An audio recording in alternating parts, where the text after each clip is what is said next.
Marc 4 sur 35-41, passons à l'autre bord. La traversée. La traversée, c'est l'action de passer d'un rivage à un autre, d'une obéissance à la suivante. Ce n'est pas toi qui décides de traverser. C'est Jésus qui dit, passons à l'autre bord. Aussitôt après avoir renvoyé la foule, il prend ses disciples avec lui.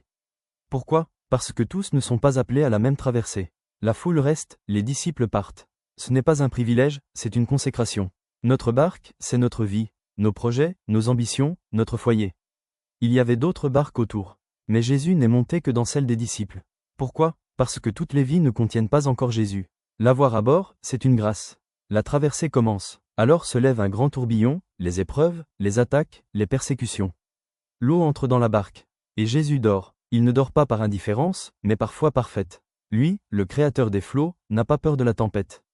Il la maîtrise. Toi, que fais-tu? Ne murmure pas, ne cède pas à l'affolement. Mais crie vers lui, même avec une foi tremblante, crie, « Maître, nous périssons !»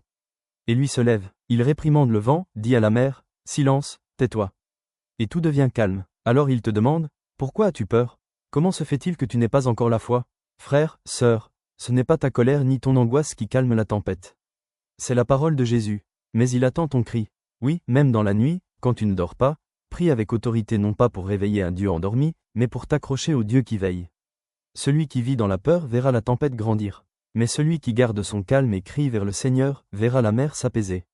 En résumé, la mer, le tourbillon, les tempêtes, ils n'obéissent pas à ta peur. Ils n'obéissent pas à tes cris d'homme paniqué.